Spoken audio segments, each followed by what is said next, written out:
ಅಪ್ಪ ನೀವು ಹೆಲ್ಮೆಟ್ ಹಾಕೊಂಡಿದ್ದೀರಿ ನಂತರನೇ ಹೆಲ್ಮೆಟು ಯಶು ನೋಡಿ ಯಾವ ಥರ ಹಾಕೊಂಡೆ ಅವಳು ಹೆಲ್ಮೆಟ್ನ ನಾನು ಹಾಕೊಂಡಿದ್ದೀನಿ ಅಂತ ಅವಳು ಹೆಲ್ಮೆಟ್ ಹಾಕೋಬೇಕಂತ ಹೇಳಿ ಮನೇಲಿ ಹಾಕತ್ತಾರಲ್ಲ ಬಿದ್ದರೆ ಏಟಾಗ್ದಂಗೆ ಅಂತ ಮಕ್ಳಿಗೆ ಅಂತ ತಗೊಂಬಂದಿದ್ದೆ ಶಿವು ಅದನ್ನೇ ಹಾಕೊಂಡವಳೆ. ಯಶುವ ಹಾಯ್ ಮಾಡು, ಹಾಯ್ ಮಾಡು, ಹಾಯ್ ಮಾಡೆ, ಹಾಯ್ ಹಾಯ್ ಹಾಯ್ ಜನಗಳೇ, welcome back to my YouTube channel. ಮಾಡಿ ಮಾಡು. Hi hello welcome back to my YouTube channel. ಎಲ್ಲರೂ ಹೇಗಿದ್ದೀರಾ? ಬೆಳಗ್ಗೆಯಿಂದನೇ ವಿಡಿಯೋನ ಶುರು ಮಾಡ್ತಾ ಇದ್ದೀನಿ. ಎಲ್ಲರೂ ಚೆನ್ನಾಗಿದ್ದೀರಾ ಅಂತೇಳಿ ಭಾವಿಸ್ತೀನಿ. ಈ ವಿಡಿಯೋ ನಿಮಗೆ ಸ್ವಲ್ಪನಾದರೂ ಇಷ್ಟ ಆದರೆ ಲೈಕ್ ಮಾಡಿ, ಕಮೆಂಟ್ಸ್ ಮಾಡಿ, ಶೇರ್ ಮಾಡಿ, ಆದಷ್ಟು ಸಬ್ಸ್ಕ್ರೈಬ್ ಮಾಡಿಕೊಂಡು ನೋಡಿ ಅಂತೇಳಿ ಕೇಳ್ಕೊತಾ ಇದ್ದೀನಿ. ಇನ್ನು ನಾನು ಯೂಟ್ಯೂಬಲ್ಲಿ ಬ್ಲೌಸ್ ಕಟ್ಟಿಂಗ್ ಮಾಡಿ ಸ್ಟಿಚಿಂಗ್ ಮಾಡೋದನ್ನ ನೋಡಿಕೊಂಡು ಸ್ವಲ್ಪನೇ ಕಲಿತಾ ಇದ್ದೀನಿ. ಯಾವುದೇ ಥರ ಆನ್ಲೈನ್ ಕ್ಲಾಸು ಆ ಥರ ಏನೂ ಇಲ್ಲ. ಸುಮ್ಮನೆ ಇವರು ಹೊಲ್ದಿರ್ತಾರಲ್ಲ ಅದನ್ನು ನೋಡಿಕೊಂಡು ಕಲಿಯೋಣ ಅಂತೇಳಿ ಶುರು ಮಾಡ್ಕೊಂಡಿದ್ದೀನಿ. ಇಲ್ಲ ಅಂತ ಹೇಳಿದ್ರೆ ಒಂದು 10 ಬ್ಲೌಸ್ನ ಸ್ಟಿಚ್ ಮಾಡಿದ್ದೀನಿ. ಪರವಾಗಿಲ್ಲ, ಚೆನ್ನಾಗಿ ಬರ್ತಿದೆ. ಹಂಗಾಗಿ ಇವಾಗ ಲೈನಿಂಗ್ನು ಕೂಡ ತಗೊಂಡೋಗೋಣ ಅಂತೇಳಿ ಬಂದಿದ್ದೆ. ಇವಾಗೆಲ್ಲ ಹೊರ್ಗಡೆ ಹೋಗಿ ಬ್ಲೌಸ್ನ ಹೊಲಿಸ್ತೀನಿ ಅಂತ ಹೇಳಿದ್ರೆ ತುಂಬಾ ಕಾಸ್ಟ್ಲಿ ಅಂತಲೇ ಹೇಳ್ಬೋದು. ಸಿಂಪಲ್ ಬ್ಲೌಸ್ನ ಹೊಲಿಯೋಕ್ಕೇ 400 ರೂಪಾಯಿ ಕೇಳ್ತಾರೆ. ಹಂಗಾಗಿ ಆದಷ್ಟು ನಾನೇ ಸ್ಟಿಚ್ ಮಾಡ್ಕೊಳ್ಳೋಣ ಅಂತೇಳಿ ಮಾಡ್ತಾರ ಅಂತ. ಈ ಪ್ರೆಗ್ನೆನ್ಸಿಲೆಲ್ಲ ಸೀರೆ ಎಲ್ಲ ತೊಗೊಂಡು ಬಂದಿರೋದು ತುಂಬಾ ಉಳ್ಕೊಂಡ್ಬಿಟ್ಟಿತ್ತು. ಸಿಂಪಲ್ ಸೀರೆಯಿಂದ ಹಿಡಿದು ಗ್ರ್ಯಾಂಡ್ ಸೀರೆವರೆಗೂ ಇದೆ. ಹಂಗಾಗಿ ಈ ಸಿಂಪಲ್ ಸೀರೆ ಎಲ್ಲ ನಾನೇ ಸ್ಟಿಚ್ ಮಾಡ್ಕೊಳ್ಳೋಣ ಆದಷ್ಟು ಅಂತೇಳಿ ಮನೇಲೇ ಸ್ಟಿಚ್ ಮಾಡ್ತಾ ಇರೋವಂಥದ್ದು. ಹಂಗಾಗಿ ಸ್ವಲ್ಪ ಫಾಲ್ಸು ಲೈನಿಂಗು ಎಲ್ಲ ನಾನೇ ತೊಗೊಂಡೋಗಿ ಅಟ್ಯಾಚ್ ಮಾಡ್ಕೊತಾ ಇದ್ದೀನಿ. ತುಂಬಾ ಚೆನ್ನಾಗಿ ಕಟಿಂಗ್ನ ಮಾಡಿ ಸ್ಟಿಚಿಂಗ್ನ ಮಾಡ್ತಾ ಇದ್ದೀನಿ. ಇನ್ನು ಯಾರು ಅಂತ ಹೇಳಿ ಗೊತ್ತಿಲ್ಲ, ಏನಕ್ಕೆ ಮಾಡಿದ್ದಾರೆ ಅಂತ ಹೇಳಿ ಅದಂತೂ ಗೊತ್ತಿಲ್ಲ. ಪ್ರತಿಯೊಬ್ಬರು ಹೇಳ್ತಾ ಇರೋದು ಒಂದೇನೆ, ನಮ್ಮ ಮೇಲೆ ಹೊಟ್ಟೆಯವರು ಇರೋರು ಈ ಥರ ಮಾಡಿದ್ದಾರೆ ಅಂತ ಹೇಳ್ಬಿಟ್ಟು. ಗಾಡಿನ ಸುಮಾರು ಜನ ಕೇಳಿ ಈಸ್ಕೊತಾರೆ, ಹಂಗಾಗಿ ಕೊಟ್ಟಿರ್ತೀವಿ. ಅವರು ನಮಗೆ ಗಾಡಿನ ವಾಪಸ್ ಕೊಡಬೇಕಾದ್ರೆ ಏನು ಮಾಡಿ ಕೊಟ್ಟಿರ್ತಾರೆ ಅಂತ ಹೇಳಿ ಅಷ್ಟಾಗಿ ಗೊತ್ತಾಗೋದಿಲ್ಲ. ಹಂಗಾಗಿ ನಾವು ದೀಪಾವಳಿ ಹಬ್ಬದ ದಿನ ಗಾಡಿನ ಗ್ಯಾರೇಜ್ಗೆ ಬಿಟ್ಟಿದ್ವಿ. ಏನಾಗಿದೆ ಅಂತೇಳಿ ಸಡನ್ನಾಗಿ ಅಲ್ಲಲ್ಲೇ ನಿಂತೋಗ್ಬಿಡ್ತಾ ಇತ್ತು. ಹಂಗಾಗಿ ಯಾರು ಈಸ್ಕೊಂಡೋಗಿ ಏನು ಮಾಡಿದ್ದಾರೆ ಅಂತೇಳಿ ಗೊತ್ತಿಲ್ಲ. ಪೆಟ್ರೋಲ್ ತುಂಬೋ ಟ್ಯಾಂಕ್ಗೆ ಸಕ್ಕರೆನ ತುಂಬಿಟ್ಟಿದ್ರು. ಯಾರೋ ಹೊಟ್ಟೆ ಅವರಿಗೆ ಮಾಡಿರೋದಂತೆ, ಗಾಡಿ ಹಾಳಾಗ್ಲಿ ಅಂತ ಹೇಳ್ಬಿಟ್ಟು. ಇನ್ನೂವರೆಗೂ ನಾವು ನೋಡ್ಕೊಂಡೇ ಇರಲಿಲ್ಲ ಯಾವ ಥರ ಆಗಿದೆ ಏನು ಅಂತ ಹೇಳ್ಬಿಟ್ಟು. ಹಂಗಾಗಿ ಶಿವು ಗಾಡಿನೂ ಕೂಡ ರಿಪೇರಿ ಮಾಡೋಕ್ಕೆ ಬಿಟ್ಟಿದ್ರು. ಅವರು ತುಂಬಾ ಚೆನ್ನಾಗಿ ಸರ್ವಿಸ್ನು ಕೂಡ ಮಾಡಿಕೊಟ್ಟಿದ್ರು. ಹಂಗಾಗಿ ಒಂದು ವಾರ ಓಡಿಸ್ಬಿಟ್ಟು ನೋಡಿ ಏನಾಗಿದೆ ಹೇಳು ಅಂದ್ಬಿಟ್ಟು ಹೇಳಿದ್ರಂತೆ. ಹಂಗಾಗಿ ಇಂಜಿನ್ ಕೂಡ ಸೀಜ್ ಆಗಿಬಿಡುತ್ತೆ ಅಂತ ಹೇಳ್ತಾ ಇದ್ರು. ಹಂಗಾಗಿ ಇವತ್ತು ಅದನ್ನು ಕೂಡ ಚೆಕ್ ಮಾಡೋಣ ಅಂತ ಹೇಳಿ ತೊಗೊಂಡು ಬಂದಿದ್ದೀವಿ. ತುಂಬ ದಿನನೇ ಆಗೋಗಿತ್ತು ಗಾಡೀಲಿ ಬಂದು. ಯಾವಾಗಲೂ ಶಿವು ಕೆಲ್ಸಕ್ಕೆ ಹೋಗೋದ್ರಿಂದ ಗಾಡಿ ಜಾಸ್ತಿ ಹೈವೇಗೆ ತೊಗೊಂಡು ಬಂದಿರಲಿಲ್ಲ. ನಾನು ಅಲ್ಲಲ್ಲೇ ಸ್ವಲ್ಪ ಚಿಕ್ಕ ರೋಡಲ್ಲಿ ಓಡಾಡಿಸ್ತಾ ಇದ್ದೆ, ಯಶು ಇದ್ದಾಳಲ್ವ, ಹಂಗಾಗಿ ಇವತ್ತು ತೊಗೊಂಡು ಬಂದು ಅದನ್ನು ಕೂಡ ಚೆಕ್ ಮಾಡ್ತಾ ಇದ್ದೀವಿ. ಯಾರೇ ಆಗಿರಲಿ ಈ ಥರ ವರಷ್ಟು ಜನಗಳು ಇದ್ದಾರೆ ಅಂತ ಹೇಳಿ ನಾನು ಕನಸಲ್ಲೂ ಅಂದ್ಕೊಂಡಿರಲಿಲ್ಲ. ಕಷ್ಟ ಅಂತ ಹೇಳ್ಬಿಟ್ಟು ಗಾಡಿನ ಈಸ್ಕೊಂಡಿರ್ತಾರೆ, ನಾವು ಕೊಟ್ಟಿರ್ತೀವಿ. ಈ ಥರ ಮಾಡಿಬಿಟ್ಟು ಕೊಡೋ ಅಂಥ ನೆಸೆಸರಿ ಇರಲಿಲ್ಲ. ನಮಗೆ ಮೋಸ ಮಾಡ್ಬೋದು, ಭಗವಂತಂಗೆ ಯಾರು ಮೋಸ ಮಾಡಲಿಕ್ಕೆ ಆಗೋದಿಲ್ಲ. ದೇವರು ಅವ್ರಿಗೆ ಏನು ಕೊಡಬೇಕು ಅದನ್ನು ಕೊಡ್ತಾನೆ ಅಂತ ಹೇಳಿ ಭಾವಿಸ್ತೀನಿ. ಉಪ್ಪಾಗಲಿ ಸಕ್ಕರೆ ಆಗಲಿ ಪೆಟ್ರೋಲು ಡೀಸೆಲು ಹಾಕೋಂಥ ಪ್ಲೇಸ್ಗೆ ಹಾಕ್ಬಿಟ್ರೆ ಕರ್ಗೋದಿಲ್ವಂತೆ, ಇಂಜಿನ್ನು ಸೀಸ್ ಆಗಿಬಿಡುತ್ತೆ ಅಂತ ಹೇಳಿ ಪ್ರತಿಯೊಬ್ಬರು ಮೆಕ್ಯಾನಿಕ್ಗಳು ಹೇಳ್ತಾ ಇದ್ರು. ಹಾಗಾಗಿ ಈ ವಿಡಿಯೋನ ಹೇಳ್ತಾರೋ ಅಂಥದ್ದು. ಇನ್ನು ಯಶುಗೆ 1 ವರ್ಷದ ಮೇಲೆ 2 ತಿಂಗಳಾಗ್ತಾ ಬರ್ತಾ ಇದೆ ಹತ್ತತ್ರ. ಹಂಗಾಗಿ ಇವಾಗ ಬ್ರೆಸ್ಟ್ ಮಿಲ್ಕ್ನು ಕೂಡ ಸ್ಟಾಪ್ ಮಾಡೋಣ ಅಂತೇಳಿ ಅಂದ್ಕೊಂಡಿದ್ದೀನಿ. ಅವಳು ಸರಿಯಾಗಿ ಊಟನ ತಿಂತಾ ಇಲ್ಲ, ತುಂಬ ಅಂದರೆ ತುಂಬಾ ಸಣ್ಣಗಾಗ್ತಾ ಇದ್ದಾಳೆ. ಹಾಗಾಗಿ ಇವತ್ತಿಂದ ಬ್ರೆಸ್ಟ್ ಮಿಲ್ಕ್ನ ಸ್ಟಾಪ್ ಮಾಡಿಬಿಡೋಣ ಅಂತೇಳಿ ಬೆಳಗ್ಗೆಯಿಂದನೇ ಅಂದ್ಕೊಂಡು ಹೊರಗಡೆ ಕರ್ಕೊಂಡು ಬಂದು ಸುತ್ತಾಡಿಸ್ತಾ ಇದ್ದೀನಿ. ಮನೇಲಿದ್ದರೆ ಅವಳು 5 ನಿಮಿಷಕ್ಕೂ ಬ್ರೆಸ್ಟ್ ಮಿಲ್ಕ್ನ ಕೇಳ್ತಾನೆ ಇರ್ತಾಳೆ. ಸ್ವಲ್ಪ ಅವಳು ಮೈಂಡು ಡೈವರ್ಟ್ ಆಗಲಿ ಅಂತ ಹೇಳಿ ಹೊರಗಡೆ ಕರ್ಕೊಂಡು ಬಂದಿರೋ ಅಂಥದ್ದು. ಹಾಗಾಗಿ ಸ್ವಲ್ಪ ತರಕಾರಿಗಳು ಮತ್ತು ಫ್ರೂಟ್ಸು ಎಲ್ಲ ತೊಗೋಬೇಕಿತ್ತು. ಇನ್ನು ಅವಳಿಗೆ ಸ್ವಲ್ಪ ಏನಾದರೂ ತಿನ್ನಿಸ್ಲಿಕ್ಕೆ ಶುರು ಮಾಡೋಣ, ಇವಾಗ ಅಲ್ಲೆಲ್ಲ ಬಂದಿದೆಯಲ್ವ, ಹಂಗಾಗಿ ಹಣ್ಣು ಎಲ್ಲ ತಿಂತಾಳೆ, ಜ್ಯೂಸ್ ಎಲ್ಲ ಕುಡಿತಾಳೆ, ಲಿಕ್ವಿಡ್ ಐಟಮ್ಸ್ನೆಲ್ಲ ಚೆನ್ನಾಗಿ. ಹಂಗಾಗಿ ಅದ್ರ ಕಡೆ ಫೋಕಸ್ ಹೊಂಟೋದ್ರೆ ಅವಳು ಬ್ರೆಸ್ಟ್ ಮಿಲ್ಕ್ನ ಕೇಳೋದಿಲ್ಲ ಅನ್ನೋ ಒಂದು ನಂಬಿಕೆಯಲ್ಲಿ ಇದೆಲ್ಲ ತೊಗೊಂಡು ಹೋಗ್ತಾ ಇದ್ದೀನಿ. ನೋಡೋಣ, ಇವತ್ತಿಂದ ಶುರು ಮಾಡ್ಕೊಂಡಿದ್ದೀನಿ ಯಾವ ಥರ ಬಿಡ್ತಾಳೆ ಏನು ಅಂತ ಹೇಳ್ಬಿಟ್ಟು. ಇನ್ನು ಶಿವನು ಕೂಡ 2 ದಿನ ಕೆಲಸಕ್ಕೆ ರಜಾ ಹಾಕಿದ್ರು. ಹಾಗಾಗಿ ತುಂಬ ಹೆಲ್ಪ್ ಆಗುತ್ತೆ, ಇವತ್ತೊಂದು ದಿನನೇ ಬಿಡಿಸೋಣ ಅಂತೇಳಿ ಅಂದ್ಕೊಂಡಿದ್ದೀನಿ. ನೋಡೋಣ ಇವತ್ತೊಂದು ದಿನ ಯಾವ ಥರ ಆಗುತ್ತೆ ಅಂತ ಹೇಳ್ಬಿಟ್ಟು. ಬ್ಯಾಗ್ ತೊಗೊಂಬಂದಿರಲಿಲ್ಲ, ಹಂಗಾಗಿ ಎಲ್ಲನೂ ಈ ಥರ ಇಟ್ಕೊಂಡಿದ್ದೀವಿ. ಇವತ್ತು ತರಕಾರಿ, ಹಣ್ಣು, ಫ್ರೂಟ್ಸು ಎಲ್ಲ ತೊಗೊಂಡಿದ್ದೀವಿ. ಅಪ್ಪುಗೆ ಇವಾಗ ಹಾಲು ಬಿಡಿಸ್ಬೇಕು, ಮಗುಗೆ ಹಾಲು ಬಿಡ್ಸೋಕ್ಕೆ ಅಂತ ಹೇಳ್ಬಿಟ್ಟು ಮುಸಾಂಬ್ರ ಅಂತ ತೊಗೊಂಬಂದವ್ರೆ. ಗದ್ಗೆ ಅಂಗಡಿಗಳಲ್ಲೆಲ್ಲ ಸಿಗ್ತದೆ, ಈ ಥರನೇ ಇರುತ್ತೆ ಮುಸಾಂಬ್ರ. ಈ ಥರ ಪೇಪರಲ್ಲಿ ಕೊಟ್ಟಿರೋ ಅಂಥದ್ದು ಮುಸಾಂಬ್ರ. ಯಾಕಪ್ಪ ಮಾತಾಡ್ಬಾರ್ದ ನಾನು? ಅಯ್ಯೋ ರಾಜ್ಯ, ಒಂಥರ ಕಾಫಿ ಪುಡಿ ಎಲ್ಲ ಮೆಲ್ಟ್ ಆದಾಗ ಯಾವ ಥರ ಆಗುತ್ತೆ ಬ್ರೂ ಕಾಫಿ ಪುಡಿ, ಆ ಥರ ಐತೆ. ಸ್ಮೆಲ್ಲು ಸ್ವಲ್ಪ ಅದೇ ಥರನೇ ಐತೆ. ನೋಡೋಣ, ಇದನ್ನ ಅಪ್ಲೈ ಮಾಡಿದ್ರೆ ಬಿಡ್ತಾರೆ ಅಂತ ಹೇಳ್ತಾರೆ. ಇನ್ನು ಈ ಮುಸಾಂಬ್ರ ಎಲ್ಲ ಥರ ಗದ್ಗೆ ಅಂಗಡಿಗಳಲ್ಲೂ ಸಿಗುತ್ತೆ, ಹಂಗಾಗಿ ತುಂಬ ಜನ ಸಜೆಸ್ಟ್ ಮಾಡಿದ್ರು. ನಾನು ಕೂಡ ಹೋಗಿ ತೊಗೊಂಡು ಬಂದಿದ್ದೀವಿ. ನೋಡೋಣ ಇದನ್ನು ಅಪ್ಲೈ ಮಾಡೋಣ ಅಂತೇಳಿ. ಇದನ್ನು ನೀರಿನಲ್ಲಾದ್ರೂ ಸರಿ ಹಾಲಲ್ಲಾದ್ರೂ ಸರಿ ತೇಯ್ದ್ಬಿಟ್ಟು ಬ್ರೆಸ್ಟ್ ಮಿಲ್ಕ್ಗೆ ಹಾಕ್ಬೇಕಂತೆ. ಹಂಗಾಗಿ ಸ್ವಲ್ಪ ಮಕ್ಕಳು ಹಾಲು ಕುಡಿಯುವಾಗ ಅದನ್ನು ಸ್ವಲ್ಪ ಕೈ ಬರುತ್ತಂತೆ, ಹಂಗಾಗಿ ಹಾಲು ಕುಡಿಯೋದನ್ನ ಬಿಟ್ಬಿಡ್ತೇವೆ ಅಂತೇಳಿ ಹೇಳ್ತಾರೆ. ಇನ್ನು ಸ್ವಲ್ಪ ಜನ ಖಾರದ ಪುಡಿ ಹಾಕೊಳ್ಳೋದು ಆ ಥರದ್ದೆಲ್ಲ ಮಾಡ್ತಾರಂತೆ. ನಮ್ಮಪ್ಪು ಖಾರ ಉಪ್ಪು ಹುಳಿ ಎಲ್ಲ ಚೆನ್ನಾಗಿ ತಿನ್ನೋದ್ರಿಂದ ಈ ಥರದ್ದೆಲ್ಲ ನನಗೇನೋ ಡೌಟು ಅಂತ ಅಂದ್ಕೊಂಡಿದ್ದೀನಿ. ನೋಡೋಣ ಹಿಂದ್ಲು ಕಾಲದಿಂದ ಏನು ಪಾಲಿಸ್ಕೊಂಡು ಬಂದಿರ್ತಾರೆ ಅದನ್ನು ನಾನು ಕೂಡ ಪಾಲಿಸೋಣ ಅಂತ ಹೇಳ್ಬಿಟ್ಟು ತೊಗೊಂಡು ಬಂದಿರೋ ಅಂಥದ್ದು. ಇನ್ನು ಫ್ರೂಟ್ಸ್ ಕೂಡ ತೊಗೊಂಡು ಬಂದಿದ್ವಲ್ಲ, ಹಂಗಾಗಿ ಎಲ್ಲನೂ ಕೂಡ ಚೆಕ್ ಮಾಡಿಕೊಂಡು ನೀಟಾಗಿ ವಾಶ್ ಮಾಡಿ ಎತ್ತಿಟ್ಕೊಳ್ಳೋಣ ಅಂತೇಳಿ ಇಡ್ತಾರೋ ಅಂಥದ್ದು. ಇನ್ನು ಸ್ವೀಟ್ ಕಾರ್ನು ಜೋಳನೂ ಮಾರ್ತಾಯಿದ್ರು. ಅಪ್ಪುಗೆ ಇದು ತುಂಬಾ ಇಷ್ಟ, ಹಾಗಾಗಿ ಅದನ್ನು ಕೂಡ ತೊಗೊಂಡು ಬಂದಿದ್ದೀನಿ. ಸ್ವಲ್ಪ ಬೇಯಿಸ್ಬಿಟ್ಟು ಕೊಡೋಣ ಅಂತ ಹೇಳಿ. ಅದು ಇದು ಸ್ವಲ್ಪ ತಿನ್ನೋಕ್ಕೆ ಕೊಡ್ತಾಯಿದ್ರೆ ಮಕ್ಕಳಿಗೆ ಸ್ವಲ್ಪ ಮೈಂಡು ಡೈವರ್ಟ್ ಆಗುತ್ತಲ್ವ, ಹಂಗಾಗಿ ಬ್ರೆಸ್ಟ್ ಮಿಲ್ಕ್ನ ಕೇಳೋದಿಲ್ಲ ಅಂತೇಳಿ ಅಂದ್ಕೊಂಡಿದ್ದೀನಿ. ಇನ್ನು ಟೈಮ್ ಬಂದು ಆಲ್ರೆಡಿ 4:15 ಆಗಿದೆ. ಬೆಳಗ್ಗೆಯಿಂದನೂ ಏನು ಕುಡಿಸಿರ್ಲಿಲ್ವಲ್ಲ, ಹಂಗಾಗಿ ಇವಾಗ ಅವಳಿಗೆ ನಿದ್ದೆ ಬರ್ತಾ ಇದೆ. ಬೆಳಗ್ಗೆಯಿಂದ ಇಷ್ಟೊಳಗೆ ಆಲ್ರೆಡಿ 2 ಸರಿ ಮಲ್ಕೊಂಡ್ಬಿಡೋಳು. ಶಿವು ಇರೋದ್ರಿಂದ ಇನ್ನೂ ಮಲ್ಕೊಂಡಿಲ್ಲ, ಆಟ ಆಡ್ತಾ ಇದ್ಲು. ಇನ್ನು ಇವಾಗ ಅಳ್ಳಿಕ್ಕೆ ಶುರು ಮಾಡ್ಕೊಂಡಿದ್ದಾಳೆ, ನಿದ್ದೆ ಬರ್ತಾ ಇದೆಯಲ್ವ, ಹಂಗಾಗಿ ಇನ್ನು ಶಿವು ಕೂಡ ಸುಮ್ಮನೆ ಕೆಲ್ಸಕ್ಕೆ ಹೋಗ್ತೀನಿ ಅಂತೇಳಿ ಒಂದು ಬ್ಯಾಗ್ ಇಟ್ಕೊಂಡ್ಬಿಟ್ಟು ಒಳಗಡೆನೂ ಆಚೆನೂ ಓಡಾಡ್ತಿದ್ರು. ಅವಾಗ ಅವಳ ಮೈಂಡು ತಿರ್ಗಾ ಡೈವರ್ಟ್ ಆಗಿ ನಾನು ಬರ್ತೀನಿ ಅಂತೇಳಿ ಹಠ ಮಾಡ್ತಾಳೆ ಅಂತ ಹೇಳಿ. ಮುಸಾಂಬ್ರ ಹಚ್ಕೊಂಡಿರೋದ್ರಿಂದ ಯಾವುದೇ ಥರ ಪ್ರಾಬ್ಲಮ್ ಏನೂ ಇಲ್ಲ, ಸೈಡ್ ಎಫೆಕ್ಟ್ ಏನೂ ಇಲ್ಲ. ಆದರೆ ಅವಳು ಬ್ರೆಸ್ಟ್ ಮಿಲ್ಕ್ನ ಕುಡಿಲಿಕ್ಕೆ ಟ್ರೈ ಮಾಡ್ತಾಳೆ. ಅವಳಿಗೆ ಯಾವುದೇ ಥರ ಕಹಿನೆಸ್ ಏನೂ ಅನ್ನಿಸ್ತಾ ಇಲ್ಲ ಅಂತೇಳಿ ಅನಿಸುತ್ತೆ. ಅಪ್ಪ ಕೆಲ್ಸಕ್ಕೆ ಹೋಗ್ಲಿ, ಬನ್ನಿ. ಒಳ್ಳೇದ್ಯಾಕೆ ಈ ಕಡೆಗೆ ಬನ್ನಿ. ಬಾಯ್ ಮಾಡ್ಬಿಟ್ಟು ಪಾಪಂಗೆ ಬಾಯ್ ಮಾಡು, ಕೆಲ್ಸಕ್ಕೆ ಹೋಗ್ಲಿ ಅಪ್ಪ. ಬಾಯ್ ಬಾಯ್ ಮಾಡ್ಬಿಟ್ಟು ಬನ್ನಿ. ಬಾಯ್ ಕರ್ಕೊಂಡು ಹೋಯ್ತಾ ಇಲ್ಲ ಅಂತಾನೆ ಹೇಳ್ತಾ ಇರೋದು. ಬಾಯ್ ಸರಿ ಆಯ್ತು, ಬನ್ನಿ ಬನ್ನಿ, ಆಯ್ತು ಬನ್ನಿ, ಆಯ್ತು ಬನ್ನಿ. ಹಾಂ ಸರಿ, ಮಮ್ಮಿಗೆ ಟಾಟಾ ಮಾಡಿ. ಹೆಂಗದ ಮಮ್ಮಿಗೆ ಟಾಟಾ ಮಾಡ್ಬಿಡಿ. ಬಾಯ್. ಅಯ್ಯಯ್ಯ ಮುದ್ದು, ಬಾಯ್ ಮುದ್ದು. ಬಾಯ್ ಬಾಯ್ ಮಾಡ್ಬಿಡಿ. ಬಾಯ್ ಯಶುಮ. ಬಾಯ್. ಕಣ್ಣಲ್ಲಿ ನೀರೇ ಬಂದ್ಬಿಟ್ಟೈತೆ. ಬರ್ತೀರಾ ನೀವು? ಕೆಳಗೆ ಬಿಡು ಈಗ, ಬರಪ್ಪ ಬಿಡು ಕೆಳಗೆ, ಕೆಳಗೆ ಬಿಟ್ಬಿಡು, ಬರಪ್ಪ ಬನ್ನಿ. ಯಶುಮ, ಯಶ ಹೋಗವ ಅಲ್ಲಿ, ಮಮ್ಮಿ ತಕ್ಕೋಗಲಿ, ಮಮ್ಮಿ ತಕ್ಕೋಗವ, ಬರವ ಇಲ್ಲಿ, ಬಾ ಬನ್ನಿ. ಕೆಳಗೆ ಬಿಡು, ಕೆಳಗೆ ಬಿಡು, ಕೆಳಗೆ ಇಳಿರಿ.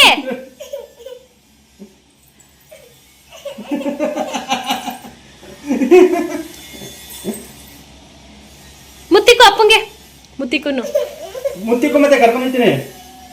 ಮುತ್ತಿಗೆ ಕರ್ಕೊಂಬರ್ತೀನಿ, ಮುತ್ತಿಗೆ ಕರ್ಕೊಂಬರ್ತೀನಿ. ಅಪ್ಪ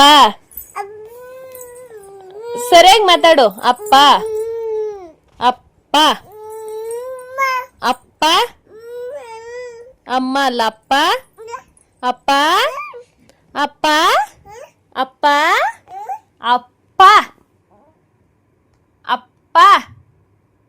ಯಶು ಅಪ್ಪ, ಇಲ್ಲಿ ನೋಡು ಅಪ್ಪನು. ಅಪ್ಪ ಅಪ್ಪ. ಶಿವಪ್ಪ ಶಿವಪ್ಪ ಶಿವಪ್ಪ ಶಿವಪ್ಪನ ನೀನು? ರಾಧಾ ಶಿವಪ್ಪ ನೀನು ಬೀಳ್ತಿ. ಅಪ್ಪ ಅಪ್ಪ ಅಪ್ಪ ಅಪ್ಪ ಸರಿಯಾಗಿ ಮಾತಾಡು. ಅಪ್ಪ ಅಪ್ಪ. ಇನ್ನು ಯಶು ಮಲ್ಕೊಳ್ಳೋಕ್ಕೆ ರೆಡಿನೇ ಆಗಿಲ್ಲ, ಹಂಗಾಗಿ ಹೊರಗಡೆ ಕರ್ಕೊಂಡು ಹೋಗೋಣ ಅಂತೇಳಿ ಹೋಗ್ತಾ ಇದ್ದೀವಿ. ನನ್ನ ತಂಗಿ ಮನೆ ಹತ್ರ ಕರ್ಕೊಂಡು ಹೋಗೋಣ, ಅಲ್ಲಿ ಸ್ವಲ್ಪ ಮೈಂಡು ಡೈವರ್ಟ್ ಆಗಿ ಆಟ ಆಡ್ತಾಳೆ ಅಂತ ಹೇಳ್ಬಿಟ್ಟು. ಇನ್ನು ರೊಟ್ಟಿ ಕೂಡ ಮಾಡಿಕೊಂಡು ತಿನ್ಬಿಟ್ಟು ಹೋಗ್ತಾ ಇರೋ ಅಂಥದ್ದು. ನಮ್ಮ ಗಿಡದಲ್ಲಿ ಒಂದು ರೋಸ್ ಹುಟ್ಟಿತ್ತು, ಇವತ್ತು ಫುಲ್ ಹಳ್ಳೋಗ್ಬಿಟ್ಟದೆ. ಯಶು ಮೂವ್ ಮಾಡ್ಸೋಣ ಅಂತ ಹೇಳಿ ಕಟ್ ಮಾಡ್ಕೊತಾ ಇದ್ದೀನಿ. ಎಷ್ಟು ಹೊತ್ತು ಮಡಿಕತ್ತಾಳೆ ಅಂತ ಯಶುಮ. ಫೈನಲಿ ಹೂವು ಕಿತ್ಕೊಂಡಿದ್ದೀನಿ ಯಶುಮಂಗೆ.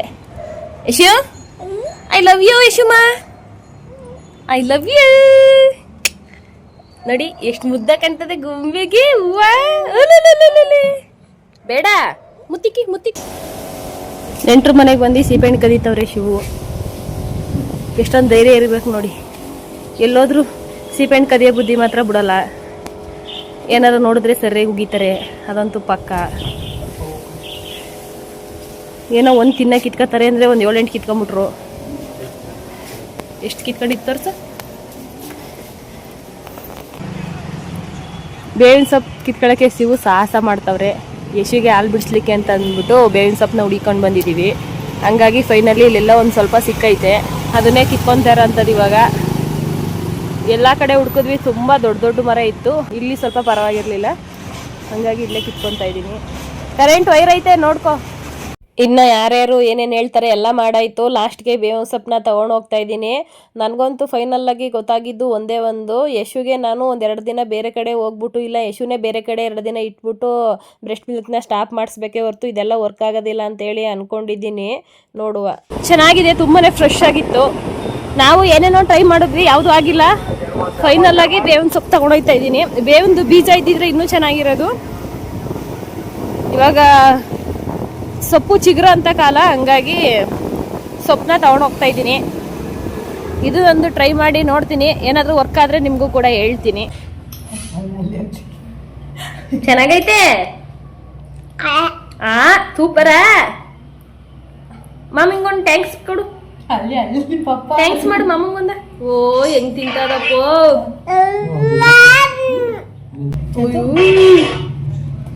ಅಪ್ಪು ಚಿನ್ನ ನೋಡ್ರಪ್ಪ, ಮೂತ್ ಬಿಟ್ಲಲ್ಲೇ ಹಂಗೆ. ಬೇಡ ಅಂತ ಕೊಡವ ನಂಗೆ. ಅಯ್ಯೋ ಹಿಂಗೆ ಇಟ್ಕೋಬೇಕು, ಹಂಗೆ. ಪೇಪರ್ ತೆಗಿ, ಪೇಪರ್. ನೀವು ಐಸ್ ಕ್ರೀಮ್ ಹಿಂಗೆಲ್ಲ ತಿಂತೀರಿ?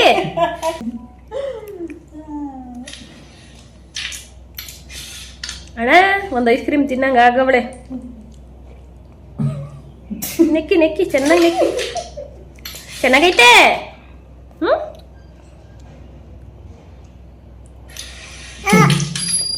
ತಿನ್ನಿ. ಅಪ್ಪ ಮಗ ಐಸ್ ಕ್ರೀಮ್ ತಿಂತದಲ್ಲೋ. ಎಲ್ಲೋ ಒಂದು 5 ರೂಪಾಯಿ ಚಾಕ್ಲೇಟ್ ತರ್ತದೆ ಮಾಮ ಅಂತ ತಿಳ್ಕೊಂಡಿದ್ರೆ ಮಾಮ ಐಸ್ ಕ್ರೀಮೇ ತಂದ್ಬಿಟ್ಟಾರೆ. ಹಿಂಗೆ ಇಟ್ಕೊಳ್ಳಿ. ಅಯ್ಯೋ ತಣ್ಣಗಾಗೋಯ್ತು.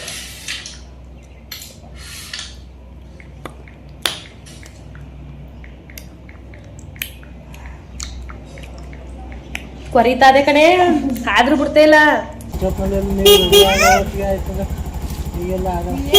ಯಶು ಬನ್ನಿ ಬನ್ನಿ ಹೋಗೋಣ.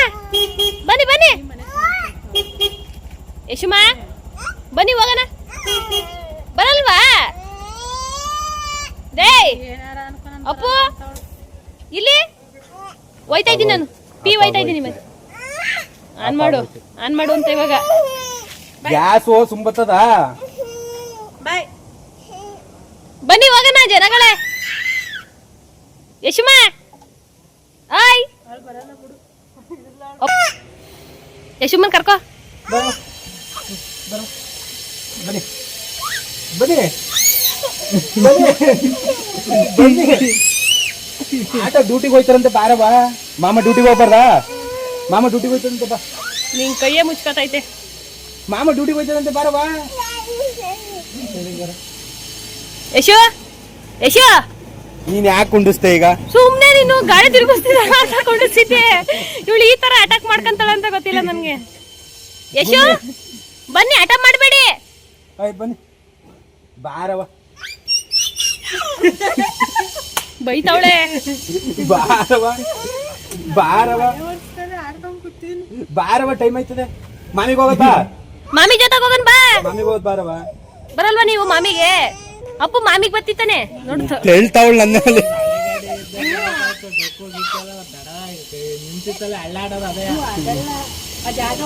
ಹಂಗಂದ್ರೆ ಡ್ಯಾನ್ಸ್ ಮಾಡಕ್ಕೆ ಶುರು ಮಾಡಿರೋಳು ಬತ್ತಿತ್ತಿಲ್ಲ. ಸುಸ್ತಾಗ್ಬಿಟ್ಟು ಇವಾಗ ಟೆರೆಸ್ ಮೇಲ್ಗಡೆ ಕರ್ಕೊಂಬಂದಿದ್ದೀನಿ. ಸಿಕ್ಕಾಬಟ್ಟೆ ಬಿಸಿಲು ಅಂದ್ರೆ ಬಿಸಿಲು, ಅಂಥದ್ರಲ್ಲೂ ಆಟ ಆಡ್ತಾವಳೆ. ನಿದ್ದೆ ಕೂಡ ಬಂದ್ಬಿಟ್ಟಿದೆ ಅವಳಿಗೆ.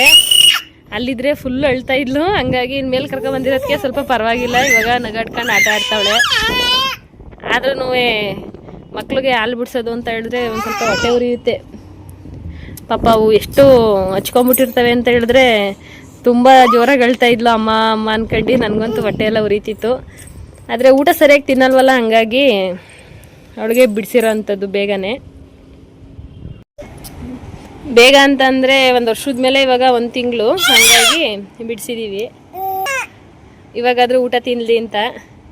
ಇವಾಗ ಅಲ್ಲಿ ಬೇರೆ ಬಂದಿದೆ, ಒಂದು 7ರಿಂದ 8 ಬಂದಿದೆ ಅವಳಿಗೆ. ಇವಾಗೆಲ್ಲ ಹತ್ಬಿಟ್ಟು ತಿಂತಾಳೆ ಸ್ವಲ್ಪ, ಹಂಗಾಗಿ ಬಿಡಿಸಿರೋ ಅಂಥದ್ದು.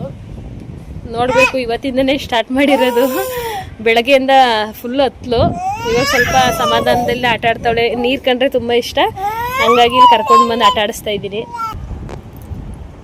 ಬಟ್ಟೆ ಎಲ್ಲ ನೆಂದೋಗುತ್ತೆ. ಯಶೋ ಏನು ಮಾಡ್ತಾ ಇರೋದು ನೀವು? ನಲ್ಲಿ ಆನ್ ಮಾಡ್ಬಿಟ್ಟಿದ್ದೀರಿ ನೀವು. ಸಾಕು ಸಾಕು, ಬನ್ನಿ ಹೋಗೋಣ. ಬಿಸಿಲು, ಇವಾಗ ಬಿಸಿಲಿಗೆ ಚೆನ್ನಾಗಿ ಮೈಯೆಲ್ಲ ಒಣಗೈತೆ, ನಿದ್ದೆ ಬಂದಂಗೆ ಆಗುತ್ತೆ. ಇವಾಗ ಬಿಸಿಲಿಗೆ ಸುಸ್ತಾದಂಗೆ ಆಗುತ್ತೆ. ಯಶುಗೆ ಹೋಗದಾ? ಹಾಂ, ಮಲ್ಕೊಳ್ಳೋರಂತೆ, ನಡೀರಿ. ಸಾಕು, ಬನ್ನಿ ಬನ್ನಿ, ಸಾಕು, ಬನ್ನಿ ಬನ್ನಿ. ಇನ್ನು ಮಕ್ಳಿಗೆ ಹಾಲು ಬಿಡಿಸೋಂಥ ಕಷ್ಟ ಯಾರಿಗೂ ಬೇಡಪ್ಪ ಅಂತೇಳಿ ಅನಿಸುತ್ತೆ. ಆ ಯಶು ಅಂತೂ ತುಂಬಾ ಅಳ್ಲಿಕ್ಕೆ ಶುರು ಮಾಡ್ಕೊಂಬಿಟ್ಲು. ನಮಗಂತೂ ಹೊಟ್ಟೆ ಎಲ್ಲ ಉರಿದೋಗ್ಬಿಡ್ತು ನೋಡಿ, ಅಷ್ಟು ಅಳ್ತಾ ಇದ್ಲು ಅಮ್ಮ ಅಮ್ಮ ಅಂತ ಹೇಳ್ಬಿಟ್ಟು. ಏನು ಮಾಡೋಕ್ಕಾಗಲ್ಲ, ಮಕ್ಕಳು ಅಂದಮೇಲೆ ಎಲ್ಲರೂ ಅಷ್ಟೇ ಅತ್ತೆ ಹೇಳ್ತವೆ. ಸಡನ್ನಾಗೆ ಬಿಡಬೇಕು ಅಂತೇಳಿ ಇದ್ರೆ ಅವಕ್ಕೂ ಕೂಡ ಸ್ವಲ್ಪ ಪ್ರಾಬ್ಲಮ್ ಆಗೇ ಆಗುತ್ತೆ. ಸಣ್ಣದ್ರಿಂದ ಅದು ರೂಢಿ ಆಗಿಬಿಟ್ಟಿರ್ತಾವಲ್ವ, ಮಗು ಹುಟ್ಟಿದಾಗಿಂದನೂ ಕುಡಿಯೋದನ್ನ ಶುರು ಮಾಡ್ಕೊಂಡಿರ್ತೇವೆ. ನಾವು ಸಡನ್ನಾಗೆ ಒಂದು ದಿನದಲ್ಲಿ ಸ್ಟಾಪ್ ಮಾಡಿಸ್ತೀವಿ ಅಂತ ಅಂದರೆ ಅವಕ್ಕೆ ಸ್ವಲ್ಪ ಬೇಜಾರಾಗೇ ಆಗುತ್ತೆ. ಹಾಗಾಗಿ ಅಳ್ಲಿಕ್ಕೆ ಶುರು ಮಾಡ್ತಾ ಇದ್ದಾಳೆ. ಅವ್ರಿಗೆ ನಿದ್ದೆ ಬಂದಾಗಂತೂ ಬೇಕೇ ಬೇಕು, ಇದ್ದಂತೆ ಬೇಕಾದ್ರೆ ಆಟ ಆಡ್ತಾಳೆ ಅಲ್ಲಿ ಇಲ್ಲಿ ಅದು ಇದು ನೋಡಿಕೊಂಡು. ನಿದ್ದೆ ಬಂದ ಮೂಮೆಂಟಲ್ಲಿ ಮಾತ್ರ ಅವಳಿಗೆ ಬ್ರೆಸ್ಟ್ ಮಿಲ್ಕು ಬೇಕೇ ಬೇಕು ಅಂತೇಳಿ ತುಂಬಾ ಹಠ ಮಾಡ್ತಾಳೆ. ಹಾಗಾಗಿ ಸ್ವಲ್ಪ ಗಾಳಿ ವಾತಾವರಣಕ್ಕೆ ಕರ್ಕೊಂಡು ಬಂದಿದ್ದೀನಿ. ನೋಡೋಣ, ಆಟ ಆಡ್ತಿದ್ದಾಳೆ ಸ್ವಲ್ಪ ಟೆರೆಸ್ ಮೇಲ್ಗಡೆ. ಇವಾಗ ನೀರು ನಲ್ಲಿಯಲ್ಲಿ ಟೆರೆಸ್ ಮೇಲ್ಗಡೆ ಸ್ವಲ್ಪ ಹೊತ್ತು ಆಟ ಆಡ್ತಿದ್ದಾಳೆ. ಅವಳಿಗೆ ನೀರು ಅಂತಂದರೆ ತುಂಬಾ ಇಷ್ಟ ಆಗುತ್ತೆ. ಹಂಗಾಗಿ ಸ್ವಲ್ಪ ಸ್ವಲ್ಪ ನೀರು ಬರುತ್ತೆ ಮೇಲೆ ಟೆರೆಸ್ ಮೇಲೆ, ಹಾಗಾಗಿ ಅಲ್ಲಿ ಕರ್ಕೊಂಡು ಬಂದು ಬಿಟ್ಟಿದ್ದೀನಿ. ಶೀತ ಏನೂ ಆಗೋದಿಲ್ಲ ಅವಳಿಗೆ, ಯಾಕಂದರೆ ಮಗುವಿಂದನೂ ನೀರನ್ನ ಚೆನ್ನಾಗಿ ಅಭ್ಯಾಸ ಮಾಡಿದ್ದೀನಿ, ನೀರಲ್ಲಿ ಆಟ ಆಡೋದನ್ನ. ಹಾಗಾಗಿ ನೀಟಾಗಿ ಆಟ ಆಡ್ತಾಳೆ. ಈ ಮೊಬೈಲ್ಸು ಈ ಥರದ್ದೆಲ್ಲ ಕೊಟ್ಟು ನಾವು ಅವಳಿಗೆ ಅಷ್ಟಾಗಿ ಅಭ್ಯಾಸ ಮಾಡಿಲ್ಲ, ನೀರಲ್ಲಿ ಜಾಸ್ತಿ ಆಟ ಆಡೋದನ್ನ ಅಭ್ಯಾಸ ಮಾಡಿದ್ದೀನಿ. ಹಂಗಾಗಿ ಸೌಟು, ಲೋಟ, ಪಾತ್ರೆ, ಸ್ಪೂನ್ಗಳು ಇದೆಲ್ಲ ಇಟ್ಕೊಂಡು ಆಟ ಆಡ್ತಾಳೆ. ಹಂಗಾಗಿ ಟೆರೆಸ್ ಮೇಲ್ಗಡೆ ಕರ್ಕೊಂಡು ಬಂದರೆ ಸ್ವಲ್ಪ ಸಮಾಧಾನ ಆಗ್ಬಿಡ್ತಾಳೆ. ಇನ್ನು ನಾವಂತೂ ತುಂಬ ಸಾಹಸನೆ ಮಾಡೋದು ಅಂತಲೇ ಹೇಳ್ಬೋದು, ಯಶುಗೆ ಹಾಲು ಬಿಡಿಸ್ಲಿಕ್ಕೆ ಅಂತ ಹೇಳ್ಬಿಟ್ಟು. ನೋಡೋಣ, ಇವತ್ತೊಂದು ದಿನ ಈ ಥರ ಇದೆ. ಬೇವಿನ ಸೊಪ್ಪು ಅಪ್ಲೈ ಮಾಡಿದ್ಮೇಲೆ ಸ್ವಲ್ಪ ಪರವಾಗಿಲ್ಲ. ಇನ್ನು ನಿಮ್ಗೇನಾದರೂ ಈ ವಿಡಿಯೋ ಇಷ್ಟ ಆಗಿದ್ದರೆ ಲೈಕ್ ಮಾಡಿ, ಕಮೆಂಟ್ಸ್ ಮಾಡಿ, ಶೇರ್ ಮಾಡಿ. ದಯವಿಟ್ಟು ಹೊಸದಾಗಿ ಯಾರೆಲ್ಲ ನನ್ನ ವೀಡಿಯೋಸ್ನ ನೋಡ್ತಾ ಇದ್ದೀರಾ ಸಬ್ಸ್ಕ್ರೈಬ್ ಮಾಡಿಕೊಂಡು ನೋಡಿ ಅಂತೇಳಿ ಕೇಳ್ಕೊತಾ ಇದ್ದೀನಿ. ಇಷ್ಟಲಿವರೆಗೂ ಸಬ್ಸ್ಕ್ರೈಬ್ ಮಾಡಿಕೊಂಡು ನೋಡ್ಕೊತಾ ಇರೋರಿಗೆಲ್ಲ ಧನ್ಯವಾದಗಳು. ಹೀಗೆ ಇರಲಿ ನಿಮ್ಮ ಸಪೋರ್ಟು ಅಂತೇಳಿ ಭಾವಿಸ್ತಾ, ನೆಕ್ಸ್ಟ್ ವಿಡಿಯೋದಲ್ಲಿ ನಾನು ಯಾವ ಥರ ಅವಳಿಗೆ ಬ್ರೆಸ್ಟ್ ಮಿಲ್ಕ್ನ ಸ್ಟಾಪ್ ಮಾಡಿದೆ, ಏನೇನು ಪ್ರೊಸೀಜರ್ ಮಾಡಿದೆ ಅಂತೇಳಿ ನಿಮಗೂ ಕೂಡ ನೀಟಾಗಿ ತಿಳಿಸ್ಕೊಡ್ತೀನಿ. ಯಾರಿಗಾದ್ರೂ ಹೆಲ್ಪ್ ಆದರೆ, ನಿಮ್ಗೇನಾದರೂ ವಿಡಿಯೋ ಬೇಕು ಅಂತ ಹೇಳಿದ್ರೆ ಕಮೆಂಟ್ಸ್ ಮಾಡಿ ತಿಳಿಸಿ.